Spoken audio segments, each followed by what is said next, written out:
বর্তমানের সবথেকে বড় আলোচিত সংবাদ, নবম জাতীয় পে স্কেল কবে প্রদান করা হবে। আজকের এই ভিডিওতে আপনাদেরকে পে স্কেল সংক্রান্ত গুরুত্বপূর্ণ কিছু ইনফরমেশন দেখানোর চেষ্টা করব। নতুন পে স্কেলে আসছে বৈপ্লবিক পরিবর্তন, বেতন দ্বিগুণ হওয়ার সম্ভাবনা। তবে বেতন বৈষম্য নিরসন নিয়ে সংশয় দেখা দিয়েছে। এখন নবম পে স্কেল নিয়েই পুরোটা সংশয় দেখা দিয়েছে। গতকাল আমরা দেখতে পেয়েছি অর্থ উপদেষ্টা ডক্টর সালেউদ্দিন আহমেদকে ৬ ঘন্টা অবরুদ্ধ করে রাখা হয়েছিল এবং তিনি পরবর্তীতে যখন মুক্ত হয়েছেন এবং তিনি বলেছেন আজকে বিভিন্ন ভাতার যে বিষয়ে সচিবালয়ের কর্মচারীবৃন্দ তারা আন্দোলন করেছিলেন, তো প্রজ্ঞাপন আজকে অনুষ্ঠিত বা প্রজ্ঞাপন জারি হতে পারে। চলুন আমরা নবম পে স্কেল সংক্রান্ত কিছু গুরুত্বপূর্ণ তথ্য আপনাদেরকে দেখাবো।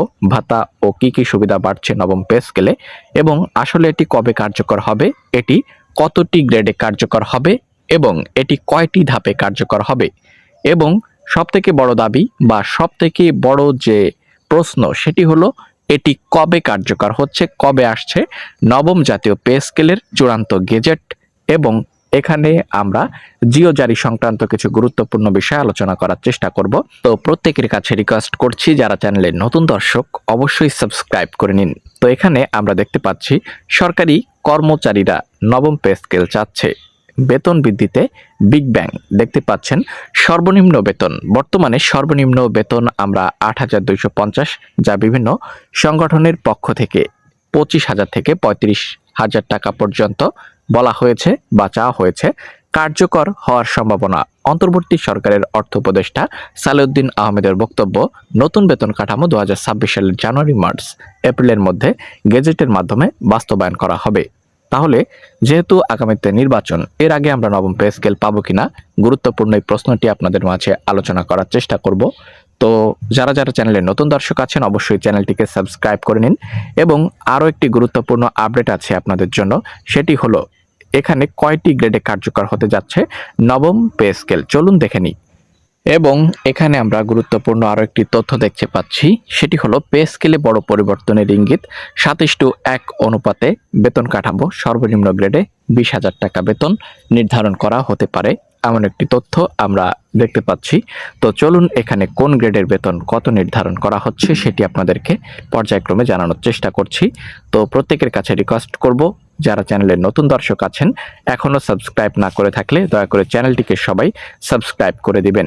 তো এখানে আমরা দেখতে পাচ্ছি ২০তম গ্রেডের বেতন নির্ধারণ করা হয়েছে ২০,০০০ টাকা, ১৯তম গ্রেডে ২৩,৮৪৩ টাকা, ১৮তম গ্রেডে ২৯,৪০০ টাকা, ১৭তম গ্রেডে ৩৬,৯৬৫ টাকা, ১৬তম গ্রেডে ৪২,৫২৩ টাকা এবং এখানে ১৫তম গ্রেডে ৪৯,০৮১ টাকা।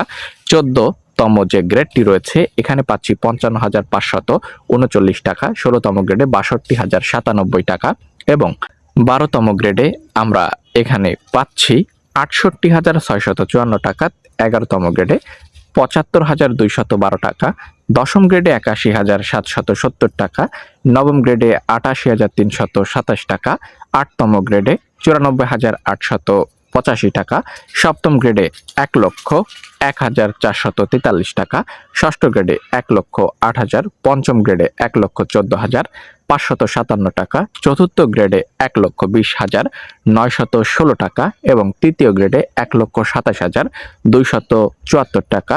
এখানে দ্বিতীয় গ্রেডে ১,৩৩,৬৩২ টাকা এবং প্রথম গ্রেডের জন্য ১,৪০,০০০ টাকা নির্ধারণ করে দেওয়া রয়েছে। তো নবম জাতীয় পে স্কেলে যদি ২৭:১ অনুপাতে বেতন কাঠামো নির্ধারণ করা হয় তাহলে কেমন হয় সেটি কমেন্ট করবেন এবং এটি কবে কার্যকর হচ্ছে এটি হলো সবথেকে গুরুত্বপূর্ণ প্রশ্ন। দেখা যাক, পরবর্তী আপডেট আসলে আপনাদেরকে জানাবো। চ্যানেলে নতুন হলে সাবস্ক্রাইব করুন।